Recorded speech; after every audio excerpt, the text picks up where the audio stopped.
Hey everybody. So yeah, I'm here to talk about Druid. Thank you for the people that said very nice things about Druid in the last couple intros. I really appreciate it. I saw that a lot of you raised your hands for being here for the Scala meetup. Druid's not written in Scala. Sorry to disappoint you, but I did write a lot of Scala in my last job, and the purpose of that Scala code was to get data loaded into Druid. So I still feel like there's some kind of connection there.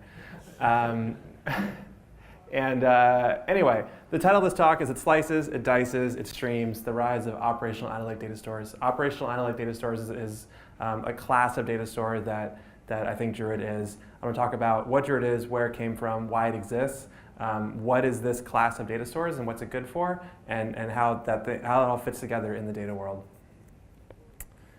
So who am I? I'm Gian Merlino. I'm a committer and PMC member on Druid, which has recently started the Apache incubation process. So it's now Apache Druid, parentheses, incubating, the parentheses to be removed sometime early next year.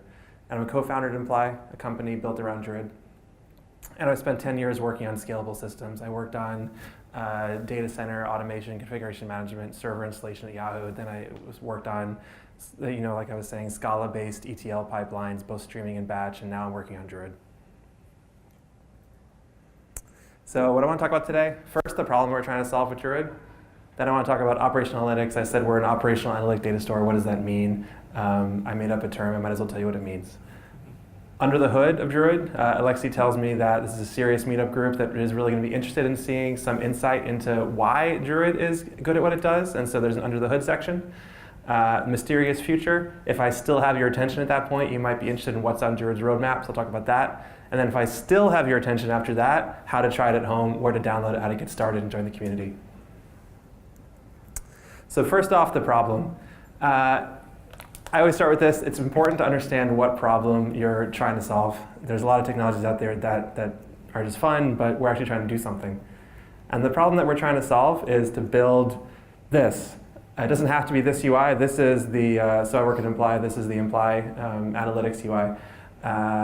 Doesn't have to be this one. There's also other UIs that work on top of Druid, like Apache Superset. But the point of this is we want to have a interactive, slice and dice, visual experience, high concurrency, low latency. We want people to really feel like they're interacting with big data. We want to sort of make big data feel like small interactive data. And that's very challenging. It requires big clusters. It requires a lot of advanced techniques that I'm going to talk about in the talk. But what we're trying to do, end of the day, is build this kind of interactive experience on big streaming data. So the problem, slice and dice for big data. We want to do interactive exploration. We want to be able to look under the hoods of report and dashboards. So we don't just want to update a dashboard in real time. Anyone can do that. There's a ton of technologies that do that. What we want to do is we actually want to be able to have it be fully interactive in an unconstrained way. And we want the data fresh too. So we don't want to just be doing this on historical data. We want to do it on historical and streaming data together. There's a lot of challenges with this. I got 6 bullet points here. So first one, scale. When data is large, we need a lot of servers. The biggest Druid clusters out there are over 1,000 servers. And that's, it's in some situations the kind of capacity you need to be able to get that kind of interactive experience on truly big data, trillions of rows. Speed, we're aiming for a sub-second response time, even with terabytes or petabytes of data. Complexity is a challenge too. Too much fine-grained to pre-compute. When we first started working on Druid, when Druid first created, this was about 2011, 2012, a very popular technique was to pre-compute rollups in things like HBase and Cassandra and have UIs read those out. That technique doesn't scale very well. It doesn't scale very well because of the next point, high dimensionality. If you have tens or even hundreds of dimensions, the amount of possible combinations of those dimensions is so high that pre-computation is just simply not an option. You see people saying things like, ooh, my system works great at 5 or 6 dimensions, but I can't scale beyond that. So to be able to handle that kind of dimensionality, you really have to move beyond pre-computation and get into filtering, scanning, and aggregating very quickly, which is what Druid's good at. Concurrency matters too. So you have many users, many tenants. Druid's commonly used for multi-tenant workloads, where you have a lot of different tables that are just not related to each other from different customers perhaps.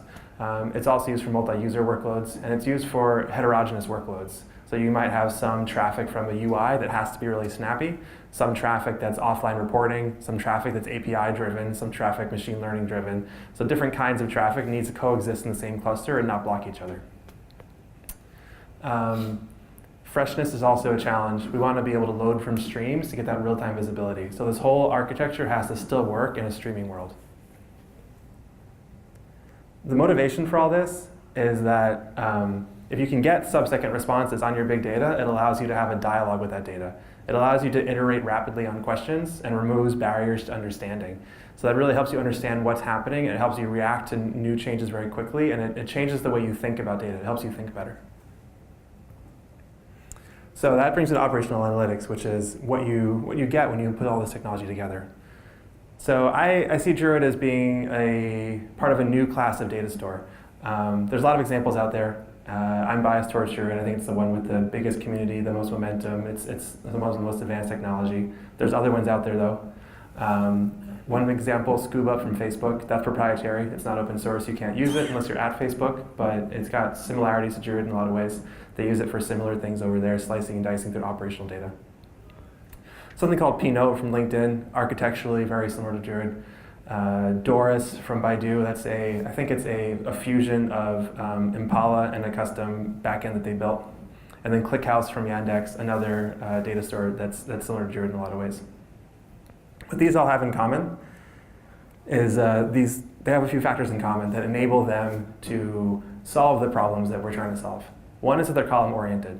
So column orientation is super important. It means all the data for a certain field is stored together. It takes advantage of the fact that most queries don't hit most columns. So we're trying to deal with complex data that's got tens or hundreds of columns. Most queries are going to hit 6 or 7 columns, maybe a little more, maybe a little less. We only want to scan and aggregate those columns that are actually relevant to our query. That speeds it up by a huge factor. High concurrency.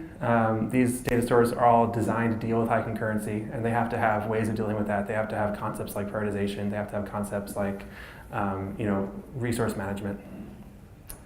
You want to be scalable, so you have to have a big data store that can be scalable to hundreds of servers, even over 1,000 servers, millions of messages coming in per second. So no matter what kind of scale of stream you're dealing with, you're still able to load that into the data store and do queries on that data stream. A partition key for query pruning tends to be really important to achieve performance. So these kinds of data stores, Druid included, pull a lot of tricks to get good performance. The core of what they're good at is filter, scan, aggregate. So there's tricks to be good at filtering, tricks to be good at scanning, and tricks to be good at aggregating. Query pruning is a very important trick to be good at filtering. So you take advantage of that. Good. Take advantage of the fact that most queries are going to have a filter on some very common column. So in Druid, we always assume you're going to have some kind of time filter. And you might have some other filter too. So maybe time plus customer ID or time plus something else.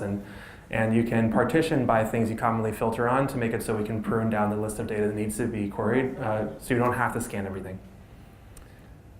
These kind of data stores may or may not have secondary indexes. Druid does, and the secondary indexes, so the primary one is what you're partitioning on. The secondary index is other columns you're not partitioning on, but you still want to have some kind of index within your partitions. So in Druid, we index every field that's groupable or filterable within a partition. And so we prune down with the time and with some other dimension possibly, and then we have bitmap indexes we use to filter within a segment I'll talk about a little bit later. Querying through SQL, really common. This is sort of the common query language for these kinds of data stores. Enables integration with the applications that you want to put on top of this to get the best value out of it. And then finally, rapid queries on denormalized data is something that they have in common, which is you don't want to be doing big joins at query time. You want to be pushing that to the ETL process, where it's, in the streaming world, should be streaming ETL. So you're using something like Kafka streams or Spark streaming, for example, to join data beforehand, create a joined stream, and then load that into a data source like Druid.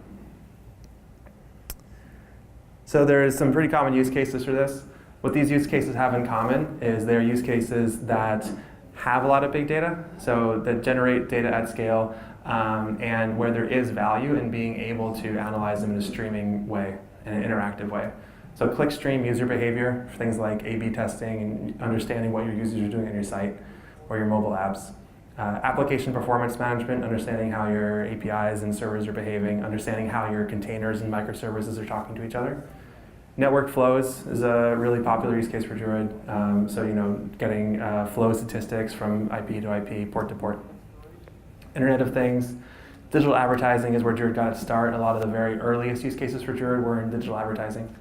And then sort of OLAP business intelligence, so the kind of slice and dice reporting on business type data. So that's enough about the general class of things, operational stores. The rest of the talk I'll be talking about Druid specifically as sort of an example of how we approach these problems, and also because it's the one that I know the best. So if you go to the Druid website, which is currently druid.io and will become druid.apache.org pretty soon, you're going to see this tagline, high performance analytics data store for event-driven data. I want to talk a little bit about what that means. So if we unpack it a bit, high performance means we're shooting for low query latency, high ingest rates. Analytics means we're doing queries like counting, ranking, group by, time trend. These tend to be aggregation style queries. The data store part is important. It actually stores a copy of your data. And the reason we store a copy of your data is for performance reasons. So we're not querying out of S3, HDFS, or whatever. We're actually storing a copy of it on the Druid servers. And then event-driven data, that goes back to the use cases. So data where every row is an event, something that happened. A click, a network flow, a user behavior, et cetera. Someone saw an ad, something happened on a sensor, something happened on a server. Druid is really widely used. The project's been around for about 5 or 6 years. We picked up a lot of adoption in that time. We put ourselves in the center because we're full of ourselves, but there are a lot of other people using it too. We have a very modest Druid cluster. I think we got about a 10 node cluster. A lot of these other clusters are a lot bigger than ours. We got a very, Yahoo has made a very big investment in Druid. They have a few committers over there. They are using Druid for a ton of things, and they did a very nice piece in InfoWorld. They have a quote, the performance is great. Some of the tables in Druid, we have billions of events in them, and we're scanning them in under a second. So that shows you the kind of thing that we're trying to achieve and actually are achieving at scale. So the key features of Druid, low latency ingestion from Kafka.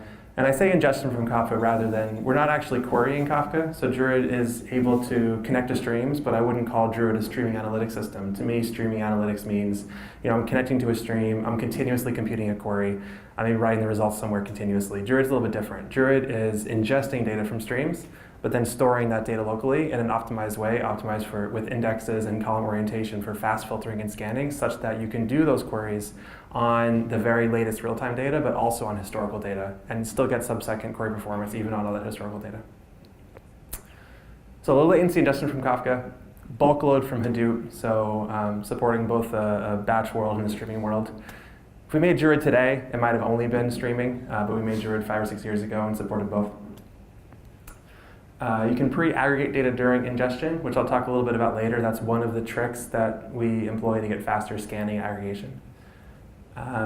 Schema light is one of the nice features of Druid. So schema light means that you can evolve your schemas easily. You can change the type of a column. You can add columns. You can remove columns. And none of those operations require rewriting your table. They're all very cheap operations. Ad hoc queries. So like I was saying, unlike something like a streaming analytics system like Kafka Streams or what have you, you don't need to know the queries you want to run ahead of time. You do have to give some structure to your data. There's a data modeling component, but within that model that you've defined, you can do any sort of unconstrained ad hoc query. Exact and approximate algorithms, that's another one of the tricks that we have. So actually in the early days of Druid, we only supported approximate algorithms for things like counting, distinct, and ranking. So top 100, count distinct number of users, et cetera. We, at some point, added the ability to do those exactly, but I think you can really understand the DNA of Druid when you reflect on the fact that initially we only supported approximates. The DNA is really to do things as fast as we can. In a lot of cases, the approximations are the way to do that. The ability to do exact stuff is sort of a nod to the desire for flexibility and the ability to get exact if you need to. We can keep a lot of history. So years of history are okay. Going back to the point about we do sit on top of a stream, but we're not just querying what's in that stream. So even if you have in your Kafka a retention of 2 weeks, you can still store years in Druid. So if I had to sum Druid up in a sentence, I would say it makes interactive data exploration fast and flexible, and it powers analytic applications. That's really why Druid exists and what it can do for you. So the under the hood section I promised. Let's see. So here's a data set. You may need to forgive me. I think this might be a version of the slide deck where the things don't totally add up. So if you notice that, it's not your fault, it's mine. But this is a network flow data set. So we have a timestamp. It's very simplified. Timestamp, action, protocol flows. It's actually coming from a firewall. So these are, the first one is the firewall accepted, TCP flow, accepted another TCP flow, rejected UDP flow. We don't have the source and destination IP here, or source and destination port. We would if it was a real data set, but it's not here because the screen's not wide enough. But this is the data set. Rollup is, so I said I would talk about rollup earlier. Rollup is our aggregation and ingestion time. It's one of the big tricks that Druid pulls. So I said earlier we don't pre-compute, so we're not pre-computing every possible combination of query you might do, but we are pre-aggregating. And it's different because pre-computation tends to blow up the size of your data, but pre-aggregation tends to shrink it. And because Druid is geared not towards finding the exact right pre-computed answer, it's geared towards a filter, scan, aggregate motif. Anything that helps reduce the number of rows is helpful because it reduces the amount of things we have to scan. So what we do is we have a model that's familiar to anybody that has done anything in the OLAP world. We have a dimension and metric model, where dimensions are anything you're grouping and filtering by. And metrics are anything that is an aggregation function. So the idea here is that our dimension model is the hour of the day of the timestamp. So we're not retaining information about the specific minutes or seconds, just the day. And the action of the firewall and the protocol of the flow. And then the number of flows we're treating as a metric. So we're just storing the aggregate number of flows. So we're not storing every raw record. We're storing, if two records have the same day, the same action, the same protocol, we're collapsing them in the same record, summing up the result. This is an optional feature in Druid, but it's very commonly used. I would say that the majority of production installs I've seen use this. And the reason is because Druid is really commonly used for doing these slice and dice analytic UIs, and the things you want to slice and dice on are the things you make your dimensions for rollup.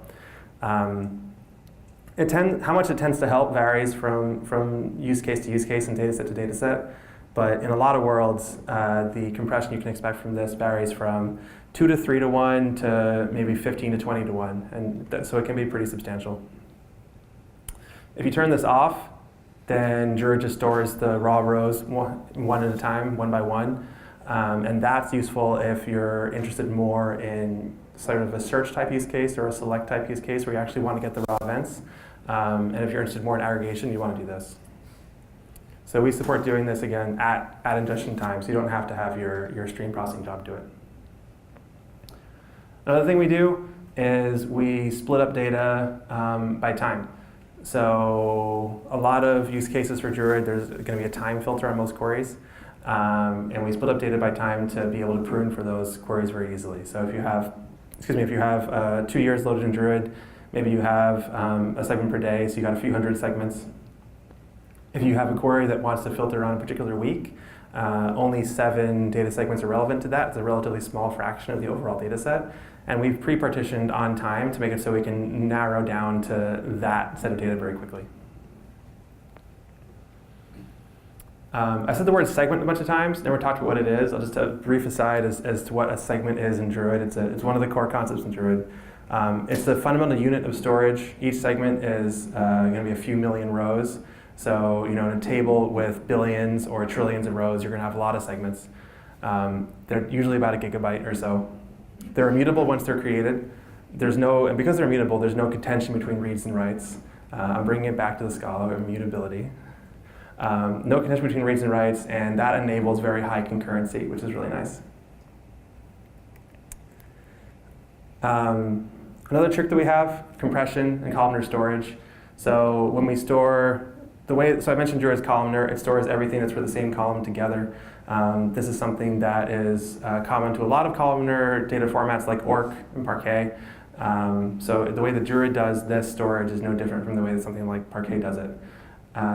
In all those cases, we're going to take these strings, we can dictionary encode them, we take the numbers, and we apply some integer encoding on that. We don't need to actually literally store the word reject over and over again. We can code that as a 1, code accept as a 0, and then store the arrays. One thing that we do in Druid that stuff like Orc and Parquet doesn't do is indexing. So indexing is something that is a little bit of a less common feature, and this helps in the filter steps. If you think about the filter, scan, aggregate pipeline, indexing really speeds up filters dramatically.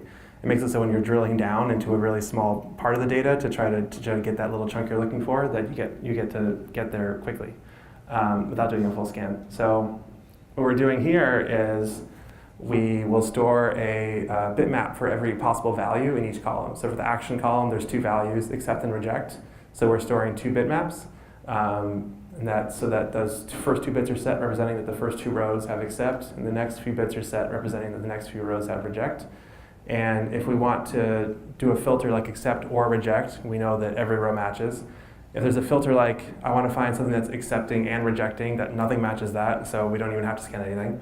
And if we want to find all the rejects of TCP, then we would combine the reject bitmap and the TCP bitmap and get a final one. And then only then we would scan the data columns for the row numbers that match that. So the fact that we do this can really, really dramatically reduce the amount of time it takes to resolve a query that hits a small fraction of the data set, which helps a lot in a couple situations. It helps a lot in multi-tenant situations. So if you've got, imagine a world where you have you're running some sort of service, you have 1,000 customers, you're putting their data in Druid. Each query is going to have a customer ID filter. It's going to hit a small proportion of the data. This helps a lot. Another situation that helps is when you're doing drill down. If you think about an interactive analysis, a lot of times interactive analyses start with a high-level picture. People drill down, drill down, drill down. The farther they drill down, the faster their queries get.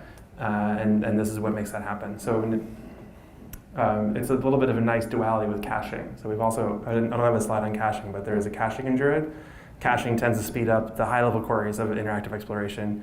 The very drilled down ones tend not to be cached, but they're very fast because of the indexing. Another trick, approximate algorithms. They save storage, memory, and time. So in Druid, we've got approximate algorithms for count distinct. We actually have 2. We have 3. We have we have 2 hyperlog implementations and 1 theta sketch implementation. The third one, the second hyperlog, I think is new in our next release. I don't think it has been released yet, but it will be soon. Ranking, we got 1 approximate algorithm there, an approximate top K algorithm, top N algorithm. Histograms and quantiles, so we have got 2 there, and actually 2 more on the way. It's fun to have a lot because they have different performance characteristics, different trade-offs between storage and speed and that kind of thing. So we're actually working on a blog post, so check out our blog soon for the histograms and quantiles specifically about the trade-offs between them in terms of storage and performance and accuracy.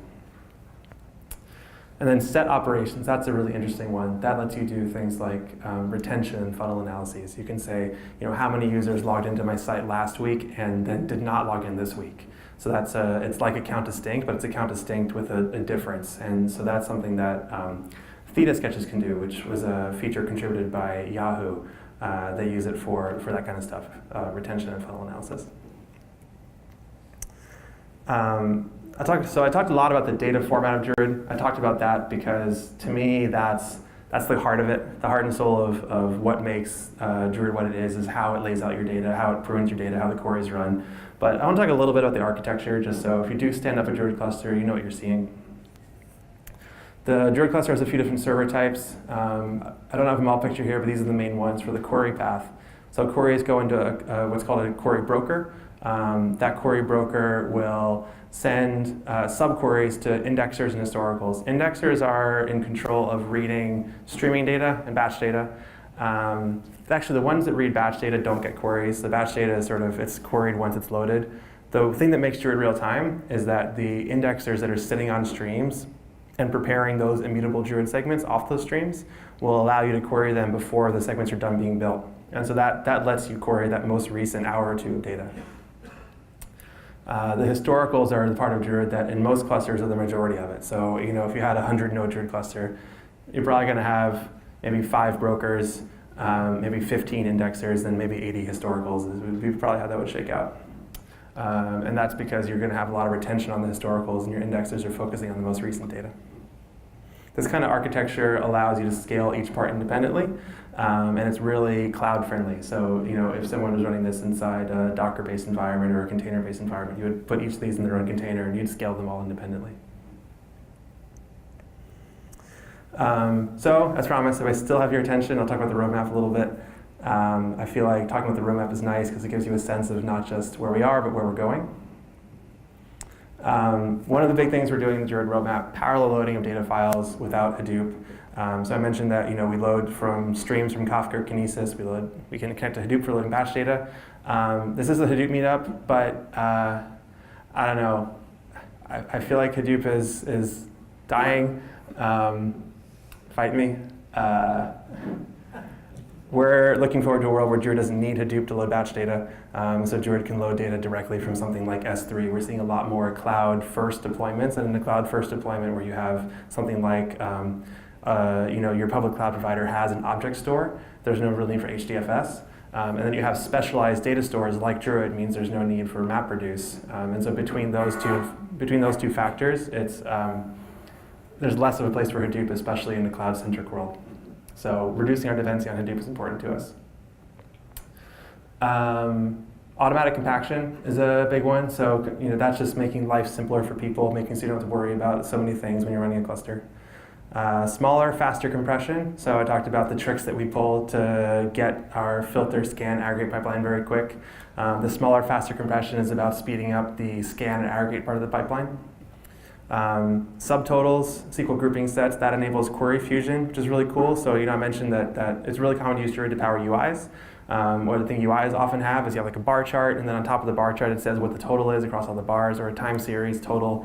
Totals are part of a lot of visualizations. Right now you're doing 2 queries to get that, one for the total and one for the breakdown. But query fusion allows it to come into one query and reduce the load a lot. SQL standard null handling.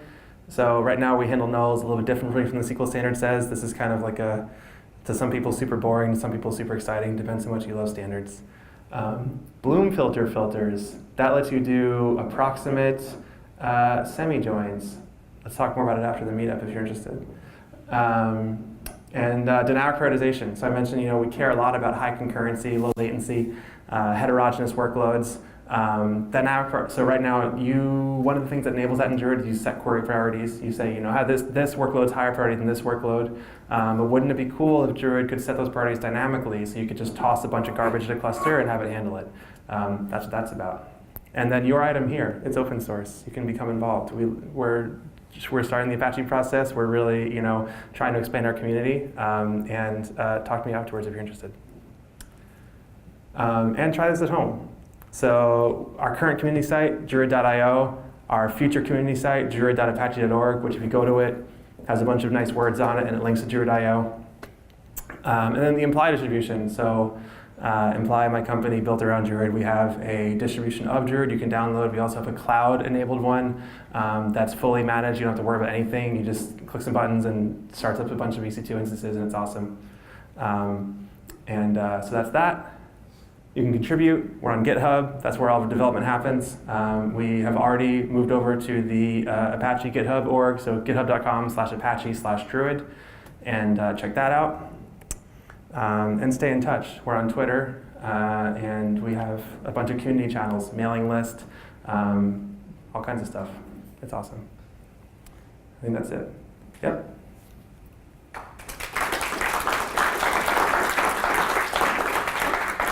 Thank you. Thank you, John. We have some time for questions, so I can bring the mic to who wants to ask, and I'll ask you to repeat the question using this mic. Sure. If it works. Yep.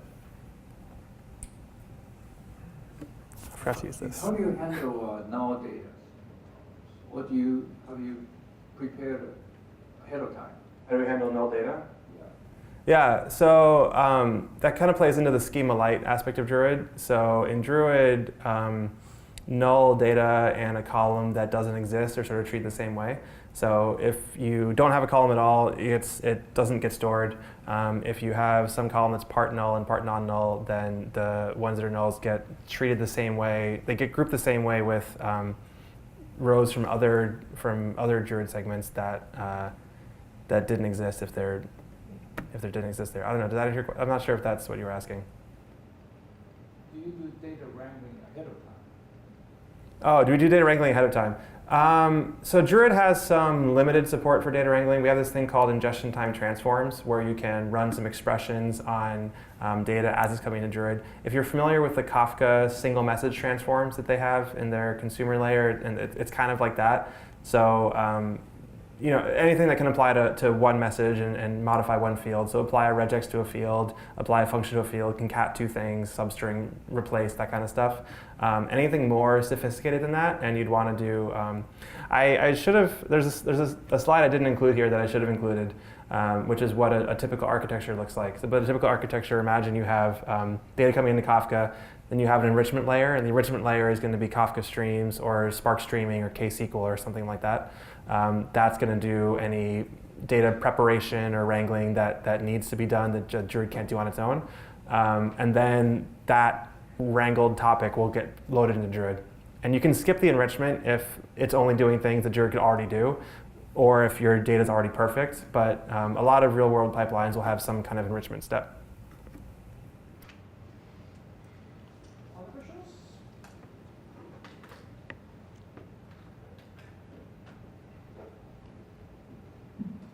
Which Java version do you run? Which Java version we run on? 8. We tried compiling with 10 and something didn't work, and we'll figure it out. Other questions?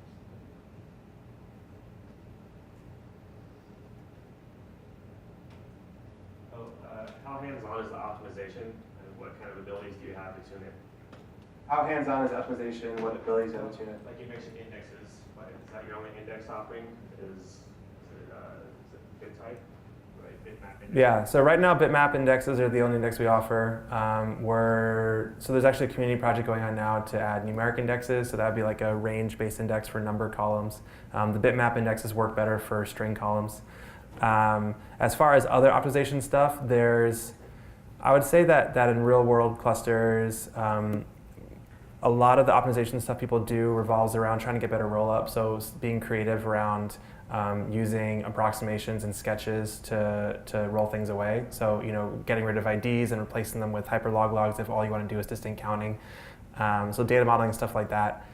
The way you partition data can make a huge difference. So, you know, if you do have something you're often filtering on, partition by that makes a huge difference. And then I guess the other thing that comes up a lot is if you do have a heterogeneous workload, it can make a difference to use priorities appropriately and use the fact that you can sort of route queries different ways in the system to route sort of the queries that you want to prefer to the queries you want to anti-prefer if you know the going gets tough, if there becomes more than the system can handle.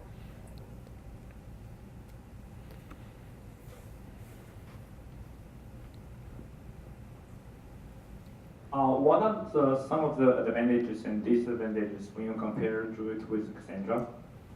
So advantages and disadvantages, Druid versus Cassandra. I would say that Cassandra is used for a lot of stuff. So Druid's pretty much used for the kind of stuff I'm saying up here. So, you know, real-time slice and dice, analytical, interactive stuff. Cassandra is sometimes used for that, and I think it's usually a mistake. It was really popular for that because in kind of like 2011, 2012 vintage, it was one of the only, that and HBase were like kind of the only things that scaled to the level that you wanted to scale to, but it's not really technologically a good fit for that kind of project. So I see people these days using Cassandra a lot less for analytics and using things like Druid a lot more. Cassandra is still good at what I would see as its sweet spot, which is if you really have like a key value based workload or you're doing lots of writes and updates and that kind of stuff, it's something transactional. If there's no more question, I'll ask a question. So, we have, at Scala, by the way, we have dozens of talks on streaming, including Spark and Flink and others, right? So in Kafka is a common denominator of everything. You mentioned fast load times from Kafka as an advantage. So why would people add Druid to the pipeline if they can try to implement counting in whatever streaming it is they're using, right? What kind of use cases do you see, and why, is it better to use dedicated counting and analytics layer to some existing distributed system, because it has some complexity, right? Because now you have to manage basically ETL between these two systems and so forth. So how do you see this in practice, and why would you recommend people do that instead of kind of the bespoke counting themselves? Yeah, definitely. I would say that, so I went back to this slide because this is to me the answer. To me the answer is if what you're wanting to do is get the sort of like interactive exploration experience on top of streaming data, you need something like Druid. I think that there's stuff out there that is good at doing big counting on streams, but a lot of the technology there revolves around knowing what you want to count ahead of time. Like having a continuously updated list of top 100 pages is a lot of technologies can do that. Pretty much anything that says that streaming analytics can do that. But if you then want that top 100 list of pages to be filterable by any combination of fields you can think of, a lot of stuff's not going to be able to handle that, but Druid does. So that's when it makes sense to bring it into the picture. Okay, let's push that with a bit of a hypothetical. So we're going to be looking at clickstream data on a web server or whatever. And you're typically going to be partitioning that or sharding it by timestamp, okay? So that's kind of a global partition. But what I'm interested in is counts per user session, where a user session is defined by the user has a series of clicks that are less than 10 minutes apart, and if they're quiet for 10 minutes, then that starts a new session. So these user sessions could be spanning multiple of your global sharding with timestamps. So how is Druid going to be able to handle counting of those user sessions? Because I want to get an aggregate of all these user sessions, find out how many user sessions were like X versus Y versus Z. That's a really good question, and I appreciate you asked it because it speaks to two things. It speaks to some. Oh yeah, the question is, let's say I have clickstream data and I want to count. It's a sort of event-oriented, and I want to do session-oriented analysis. I want to count how many sessions match certain parameters. Yeah, it's interesting. So there are people doing that with Druid. I would say that there's basically two approaches to doing that. One approach is, so you got to sessionize the data somehow. You got to take the event-oriented data and make it into session-oriented data. And there's two ways to do that. One is to do it before it gets into Druid. So you have something that is like a Kafka Streams job that's basically doing a group by session ID. It's building sessions, and then it's sort of like a self-join on the stream, and then writing out a row per session to another Kafka topic, and then you load that in Druid. So that's a pretty common way of doing it, and it lets you do a lot of stuff. You basically have to say, you might have a dimension for like, does this session, I might have a metric for like how long does the session last, and a dimension for like, did certain things happen in the session, and so on and so forth. There are some use cases here and there. I don't know if you fall into this, where pre-building the sessions doesn't work for whatever reason. I would say the biggest use case that falls into that is you want to be able to do analyses on number of sessions where certain events happen in certain orders, and you don't want to necessarily pre-compute that all ahead of time. That's the big one. And there are people doing that in Druid today. They're doing it with basically custom extensions, and the way they do it is they partition their data first by day, for example, and then by session ID. So first by day, then or by user ID or whatever. And then you have all the rows for the same user in the same day in the same Druid segment in order. And because they're in order in the same segment, you can do an optimization where you basically push down the sessionization to the segment scan process. And out of the box, Druid doesn't do that. So the people that are doing it with custom query UDFs and custom query types that they do as extensions. But it's something that I would really love to make a more out of the box thing. If that's a helpful answer, I hope it is. Any other questions? Any more? How would you compare this Druid with LinkedIn Pinot? Is it very different, or is it 5 times better or 3 times better? Yeah, I would say that architecturally it's very similar. Pinot's a few years. It came along a few years after Druid. A lot of the nodes have the same names. They relate the same way. Take that as you will. The Druid community is definitely a lot more vibrant, and it's definitely a lot more of a mature project. If there are no more questions, let's thank the speaker.